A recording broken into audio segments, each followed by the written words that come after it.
Hello, vous avez une guitare classique, ou folk, ou même électrique, et vous n'en faites rien, mais ça c'est dommage. Mais nous allons arranger ça parce que je vais vous montrer vos 3 premiers accords. D'abord, c'est quoi un accord? Un accord, c'est une position qu'on fait à la main gauche. Et quand on joue à la main droite toutes les cordes, ça nous donne ceci.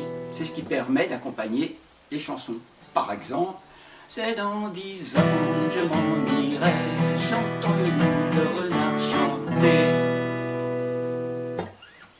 D'abord, avant de commencer, on va parler du doigté de la main gauche. Alors, et la main droite pour les gauchers.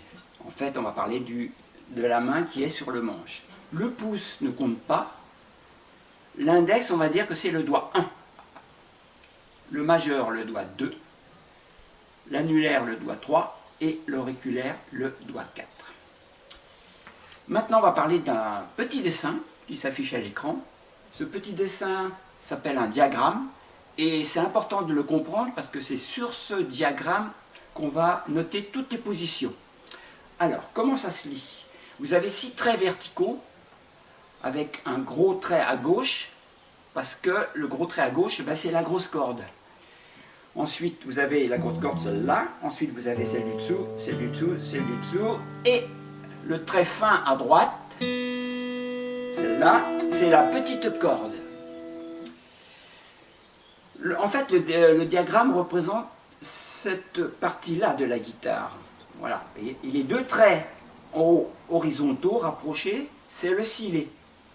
Petit truc en plastique blanc, là.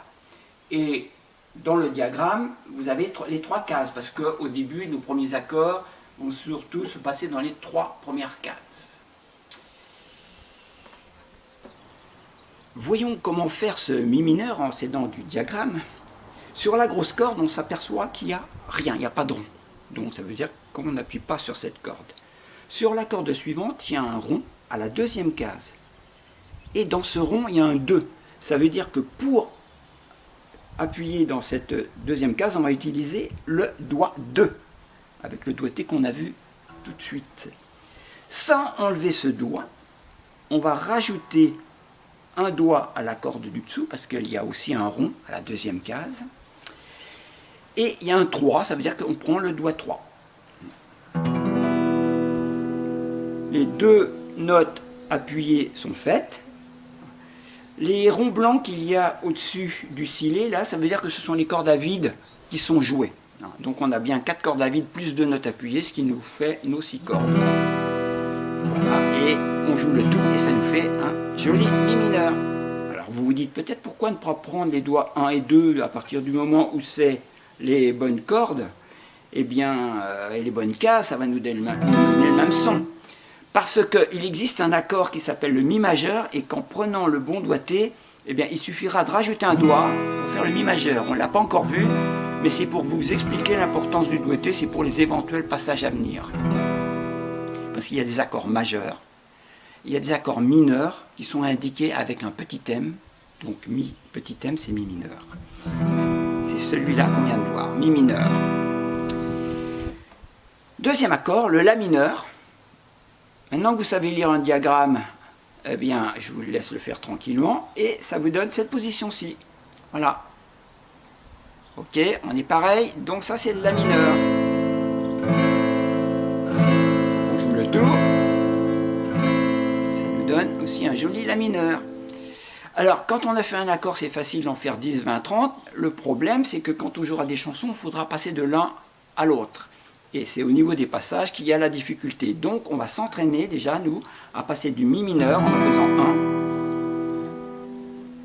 1 au la mineur en faisant 1. C'est du concentré d'exercice. Mi mineur, la mineur. Alors, il y a un petit truc pour passer du mi mineur au la mineur. Les 2 doigts qui sont là, on les laisse coller, on les descend d'une corde et on a déjà 2 doigts de près et il nous suffit de rajouter le premier doigt et ça nous fait le la mineur. Vous voyez? Et je remonte et hop, je passe au la mineur.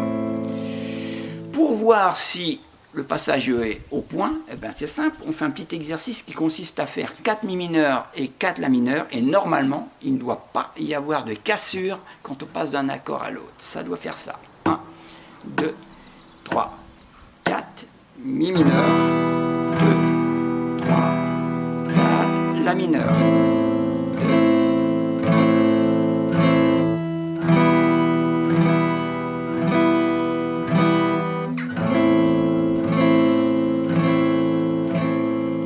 Troisième accord, le Ré septième.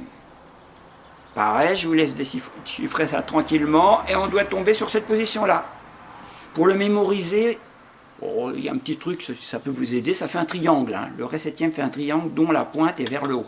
Voilà, moi je me rappelle que je l'avais mémorisé comme ça.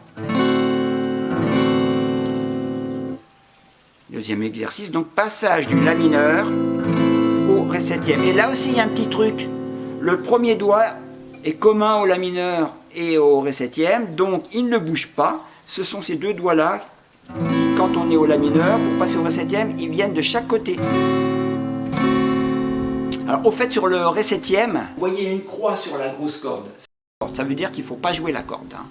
Si vous la jouez, c'est pas dramatique, hein, mais normalement elle est fausse, ça ne fait pas partie de l'accord, donc on ne joue pas. Alors vérifions. Après l'avoir passé X fois, hein, vérifions si notre passage est OK, avec 4 La mineur et 4 Ré septième. 1, 2, 3, 4, 1, 2, 3, 4. Voilà comment vous faudra vérifier si votre passage d'accord est OK. Et troisième exercice, la totale, c'est-à-dire qu'on va enchaîner 4 Mi mineurs, 4 La mineur et 4 Ré septième. Et c'est parti. 1, 2, 3, 4, 1, 2, 3, 4, 1, 2, 3, 4, 1, 2, 3, 4. Alors, pourquoi on a vu principalement ces trois accords-là, Mi mineur, La mineur et Ré septième? Eh bien, d'abord, parce que ce sont trois accords très faciles. Ensuite, l'enchaînement n'est pas trop compliqué. Et parce qu'on prépare une chanson. Voilà, qu'on verra dans un prochain tuto. Sur ce, bonne guitare!